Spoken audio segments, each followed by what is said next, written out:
Welcome back, everybody, to Between Two Sermons. Great to have you back with us, Rob. Good to be here, John. Good to be with you. Thank in you. your office. Yeah, in my office. Yep. Thank you for joining us in the office. And we're back at it in Corinthians again this week.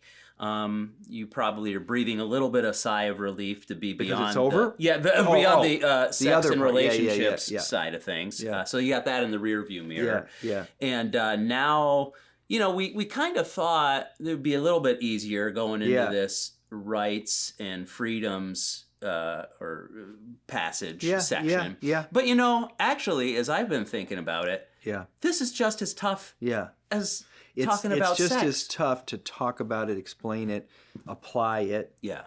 And it's the double challenge of keeping people, engaged and interested. In other words, whether or not people's lives changed in the month of January, it's easy to interest people in talking about sex and relationships. Right. You know what I mean? Right. So even though it's challenging, right, you don't want to get it wrong. You want to be honest and true and challenge people.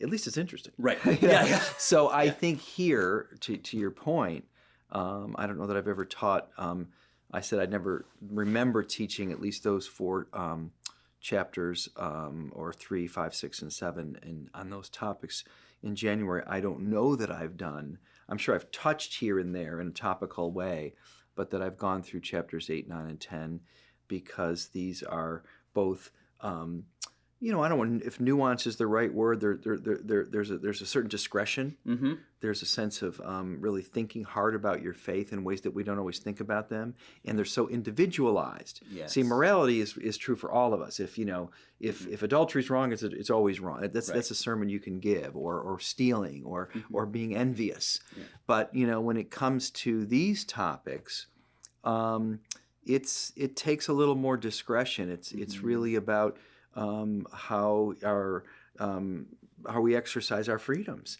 and that's not going to be the same way. I mean, even Paul will say in other passages, in so many words, Romans 14 and 15 is a good parallel passage. If you're around somebody, do it, and if you're around the other person, don't. In a manner of speaking. Mm-hmm. And so that sounds strange. Yeah. So it is challenging in that way. Yeah, I mean, as I was reflecting on even what you shared this past week, yesterday I was just reading something that a study came out that said American society is the most individualized society in the world. That's right. And if you think about this whole concept of rights and freedoms, it pushes right up against who we say we are as Americans in a big way. Yeah. Whoa, hold on, you're telling me, I don't have the right to do anything everything I want to do? That's right. No, I mean, that's huge. What do you feel like some of those bigger rights are that as people who are in this American society and trying to follow Jesus in this American society that we have to kind of consider, this is a right of mine, but am I willing to hold it loosely? Yeah, I mean, you nailed it in the sense of it's a culture of individualism, and all the way from that common concept all the way to the extreme version of identity politics. It's all about I'm not only differentiating myself now as an American or as an African American, a white American, but now it's as a woman, as a man. I'm getting even more curated down to very specific things that make it and don't tread on me in any of these ways. So I think probably perhaps to answer your question, I think the essence, the ethos of what it means to be a Christian is to put other people first. Mm-hmm. Let this mindset be in you that was also in Christ Jesus, Philippians 2, and he's basically saying there, don't be, move against selfish ambition and serve other people, serve other people in the community, serve other believers, as we'll see this Sunday, serve people who don't know Christ, and be willing to put down your preferences and freedoms for that. Right. And that's what it means. That's the essence of Christianity. Right. So, or one of the the key truths of Christianity, and some people would say, that is going against the grain Mm-hmm. of who we are. So I think that's big. It Yeah. really is big. Yeah, even tying back to, I think there's a connection point between what you were talking about in the last part of the series Yeah. with sexuality and how we approach that in marriage even. Yep. And Paul's attitude toward that is this is a sacrificial act in the Yes. context of a marriage. That's right. Not simply this is about me. Right, that's right. This is about us and really the other person, not myself. That's right. And even so, he kind of alludes to this principle of rights and freedoms before he even gets there in the context of a marriage. Well, because I do think, he starts even, earlier in the chapters of the book talking about defining the gospel. And in the heart of the gospel, of course, is someone who he opened not his mouth. He willingly allowed himself to be humiliated. He was not he was innocent, though he received the judgment on the behalf of other people. I mean, the gospel is the triumph of selfless service, of all the ultimate sacrifice. So yes, I think that's been laying the groundwork, but then it gets there in of all things, sex, which we would almost see immediately in our culture, just whether it's an advertisement or a conversation, at Starbucks or wherever, or high school and older folks, we immediately think of it as an act of personal pleasure. It's about us. Right. So I think you're right, and it is shocking when he gets to that place in 1 Corinthians chapter 7. I'm sure it was very shocking for his culture, because without the covenant. Yeah. He quotes there, I don't mean to go back to that sermon, but he quotes Genesis 2 twice in that series, chapter 6 and chapter 7. We talked about it from Ephesians 5. Without that context, you wouldn't have necessarily an understanding of what marriage is. I mean, this is when he uses that, he's saying this is what God says it is. This is what the purpose of marriage is. This is the purpose of the love of marriage, and sex is just an expression of that love. Yeah. But if you're outside of that covenant, I don't know. Right. Now, when it comes to these issues, rights and freedoms, the same would be true. Right. We live in a culture that's going to say, from little kids all the way to mature adults, fight for your rights, fight for your freedoms, go after them, and that's and you deserve them. And in some ways, I guess that's true. I mean, you and I will say, the culture's taking over our school system, the culture's taking over our public morality, and you and I, to a degree, as parents, as individuals, we want to fight for our freedoms, and we want to champion that in a representative democracy that we happen to live in. But so we don't want to say no. Don't do that at all. Right. But the idea is when we're trying to express the gospel in marriage, outside of marriage, with our neighbors, with our brothers and sisters in Christ, which is what we're talking about this Sunday, we want to say, how can we, as a overriding motivation, which is I love you as my brother or sister in Christ, I'm actually motivated to see you grow in Christ. I want to see your life flourish more. And so if it means I'm going to say no to myself on something that I'm free to say yes, I'm doing that as an act of love and service to you. That's maturity. Yeah. No one's, it's kind of like people say, you've heard this, character is what you do when nobody's looking, right? You've heard that statement before, everyone puts on a smile or helps the lady across the street when the camera's rolling, right? But character is what you do when nobody's looking. Totally. You might say in this regard, in many ways, back to the sermon of Sunday, many of the ways, if I were to choose to live that sermon out, I would be doing it when nobody's looking, because nobody knows. I'm just making this up. Yeah. Let's say I'm somewhere where I could do I could do this. Could be something as small as have a drink, or to walk in a door. It could be to open my mouth and say something. It could be to exercise a privilege that I have in the moment. I could choose not to do any number of things because you're in the room. You are, quote unquote, the weaker brother, and nobody knows that except me. Mm. And so that takes real thought. That Yeah. takes a quality of love and motivation. It's really, you might say, it's really about motivations. I think I said somewhere in the sermon, it's not about having the right answers. Mhm. It's about having the right heart. Yes. That's a summary of my paraphrase of what the Apostle Paul's trying to say there. And I don't know what your heart is Mhm. most of the time, so we can get away with having no one's gonna know, Mhm. and which means a lot of what we get out of, Christians and non, but even as Christians, the kind of affirmation we get out of doing the right thing, the kind of attaboy we get out of doing the right thing, even feeling good about doing the right thing, that we get when we're doing that in obvious ways Yeah. or public ways, is not going to be there in many cases in living out this principle that we're talking about. Yeah. Because in many cases, it's not saying do this, help serve somebody in this demonstrative way. It's just quietly don't do this. Mm. So It's about as much about what you don't do Yeah. in love as what you do that's in good. love. Well said. Yeah. Because you're caring for others. Yeah. Yeah.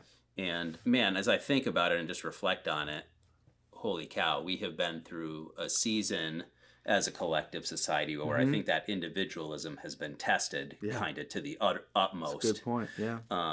Walking through this pandemic, that future generations will look back on and probably comment on and all Yeah. of that. But I think in terms of how we as Americans have been tempted to walk through that, Yeah. I mean, it got really divisive. Yeah. Because everybody was out for their own That's right. side, whatever side you fell on. That's right. And don't impose your value system. Mm-hmm. All of the things in the coronavirus, we could go down the list. Yeah. So I think that's very well said. Yeah. Should I do this or that? Because the coronavirus maybe perhaps is a good way of thinking about it, or a good example because it's so fresh. Right. I'm going to do things in the coronavirus, even if I think it's crazy, Mm-hmm. or I'm not. I think the policy's crazy. I'm going to do it if I do it because let's say there's vulnerable populations in the store, or there's vulnerable populations in the school, whatever it is, Mm-hmm. and that's not easy, Mm-hmm. and that is really in a sense someone else's. The fine line becomes, is someone else's hang-ups or values driving my behavior. See, that's Right. where it gets like, well, if that's your thing, that's your thing. Mm. And the fine line is understanding where it's not that it's somebody's, whether they're actually in physical danger, let's use the coronavirus, they're actually in danger of this vulnerable population or this vulnerable person, or let's say they aren't. Yeah. But back to the thing of knowledge puffs up, love builds up. That they may not be, but they think they are, right? Mm-hmm. I'm sure we all could think of a time or two in the last, 2 to 3 years where, uncle this, aunt that, grandma this, neighbor that, were really had something they wanted us to comply with relative to coronavirus, and their fears. You and I might have thought these are really hard to justify. They're kind of irrational, but I know it's very real for them. Mm-hmm. It's very real for them, and they do believe, right, in their heart. Yeah. Like Paul is saying, you're going to wound your weak brother or sister, and they're going to be destroyed or defiled. I think the word is through your behavior. And think about that, because they weren't defiled in God's eyes. Right. God didn't they'd say, well, they're dirty now that they did this thing, or they've sinned. Mm-hmm. And it's so interesting because he's saying they really haven't, relative to the law of God, they haven't sinned. But they've sinned because they're violating their own conscience. And that's such an interesting thing. So same would be true. I think you're bringing up the coronavirus. It's just a good example. Yeah. There's a lot of things. I complained a lot under my breath during the coronavirus. Right. I was just somebody who, did the minimal. You know what I mean? Yeah, totally. Yeah. I wore my mask where I needed to, and I was a good soldier, but I was I complained a lot under my breath, Mm, but I think I hope that if I was around people who, whether they were genuinely at risk or in their mind they were at risk, I was going to do whatever I do, which wasn't really asking a lot, right. in here and there. Yeah. It was not a major inconvenience. Yeah. So it's a good example. Yeah. It is interesting. Like, even I think about my own heart motivations during that time. And, it seems like wearing masks is such a long time ago in some ways I now, know. but it's not. I mean, No. it's months ago. A year ago today, we were were- under a mandate. Yeah, It's hard to believe until about the second week of February. totally. So it's not that long ago. So just taking that look inside and going, was I willing in those moments to mask up when Whatever. somebody or whatever, Right. it's such a little thing, Yeah. but it's just indicative, that it's not really about that issue. That's it's about right. what's my heart, Right, what's that's my right. heart. Yeah. That is an indicator for me, probably, of other things that are going That's on in my right. heart. It's Yeah. not about that one thing. It's Yeah. about, am I willing to lay down whatever I perceive as my right, Right. so that I Right. can honor others, Right. That's right. and love others. Yeah. So, and you and I had talk about this a little bit too, just on the concept of social media. Yeah. No, that's And great. like what we post. I see a lot of people just, man, they're clearly saying anything they want to say Yeah. on social media, Yeah. and because it's their right to Yeah. say what they want to say. Yeah. But I feel like that takes us down a dark No, hole, too. I think that you brought that up in a conversation last week. I think that may be the best, most relevant, pertinent example of where we can live out this principle or give it some real thought. Because the thing about social media is it's impersonal in the sense of that's the whole point. Mm-hmm. You don't typically experience social media with somebody you're sitting with. Right. Social media is a way to project either, fun in life and pictures of yourself or points of view digitally to people who are 1 mile or 1,000 miles away from you. Right. And whether they're people that you know well or don't know well, I mean, depending on the size Right. of your footprint.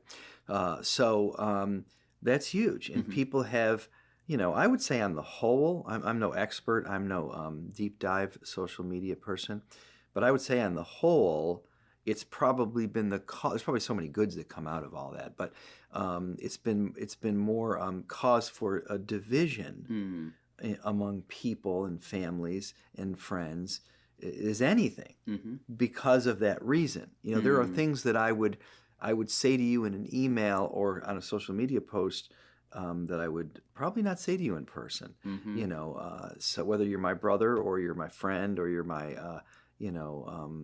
a teacher at my school, whatever the case may be. So I think that's so relevant. Yeah. But some of social media, as you were saying, is fueled by this counter narrative that says not only can you do it, Right. you can go say what you want to say and move on. No one's going to call you on it in the moment. You're not confronted by these people. But it's almost let her rip. People are almost celebrated for their bombast or their claiming their rights and in the world that we live in. And so to be a Christian, which is what we're talking about here, what does it mean to express these values, rights and freedoms? We should finish the sentence, as a follower of Jesus Christ.